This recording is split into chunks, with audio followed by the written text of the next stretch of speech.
Hi, I'm Rona Kaufman.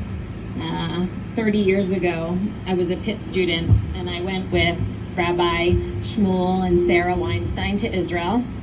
And while I was on that trip, we were supposed to go to Hebron, and I didn't want to go. I was opposed. I thought that by simply making our presence known or seen, we would be inciting our enemies. And here we are, 30 years later. I was wrong. I was so wrong. My daughter is now a soldier today in Ramallah. My son is on a kibbutz in Israel. And they are not coming after us. They are not coming after us because we have incited them, or because we are doing something or not doing something. And that's what I'm here to talk about today. The world is upside down. Our world, certainly, everyone's world, the West. Right is wrong, truth is a lie. Our enemies say Israel is committing genocide. They say Hamas soldiers are freedom fighters. They say they want a ceasefire. They say they are pro-Palestinian. They say they are not anti-Semitic. They say Jesus was a Palestinian. They say. Virtually everything they say and everything they have been saying for the last 30 years has been a lie. They lie about the establishment of the State of Israel. They lie about the history of the Palestinian people. They lie about Israel's actions and motivations. They lie about our tie to the land. They lie about their tie to the land. They lie about how we treat Israeli Arabs. On every single issue related to this conflict, they lie. And we in the West, and some in Israel, and many among us, have believed them. Sometimes, especially during these campus protests, they leak out a bit of truth. They call for the destruction of all of Israel. They call for the killing of Zionists. They reject a two-state solution, and they call for global intifada. Though these goals have always been known to those of us who have been paying attention, it is hopefully becoming more apparent to the masses. Many have always known, I didn't, but many have always known that the conflict between the Arabs and us is not a conflict over land. It is a conflict over whether we have any right to exist at all. If you've read Hamas's charter, which openly calls for our destruction, you know they are not interested in peace. If you are familiar with the collaboration of the Grand Mufti of Jerusalem with Hitler, you know they never planned to share the land with us. If you've studied Israeli history, you know that the Arabs have attacked us time and time again in an effort to annihilate us. Meanwhile, since before 1948, we have worked toward peaceful coexistence with our Arab neighbors. On May 14th, Ben-Gurion declared our independence. Our actual Declaration of Independence very specifically seeks peace, and so I'll quote it. We appeal in the very midst of onslaught launched against us now for months to the Arab inhabitants of the State of Israel to preserve peace and participate in the upbuilding of the state on the basis of full and equal citizenship and due representation in all its provisional and permanent institutions. We extend our hand to all neighboring states and their peoples in an offer of peace and good neighborliness, and appeal them to establish bonds of cooperation and mutual help with the sovereign Jewish people settled in its own land. The State of Israel is prepared to do its share in a common effort for the advancement of the entire Middle East. In response, 5 Arab nations attacked us. In every instance since 48, when we have had the opportunity to make peace, we have seized it. We gave Sinai back to Egypt in 1979 for peace.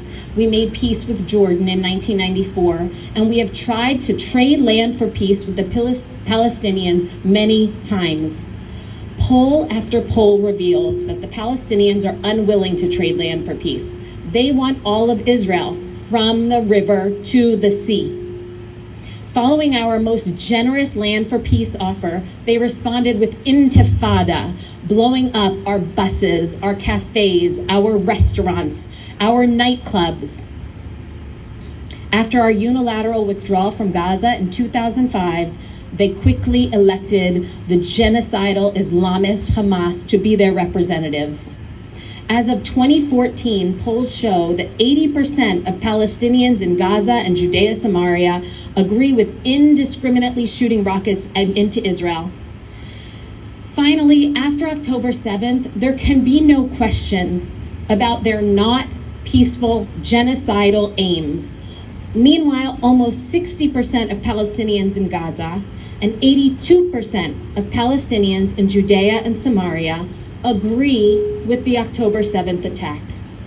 When they tell us who they are, we must believe them. I am tired of pretending that there is some kind of two-sided conflict, and if we would just behave better, we would have peace.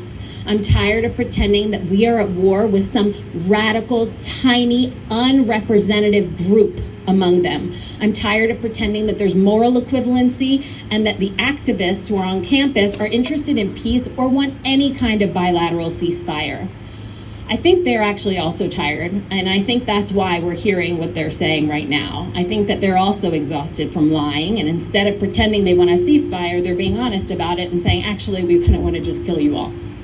So let us stop pretending and let us talk truth for a moment.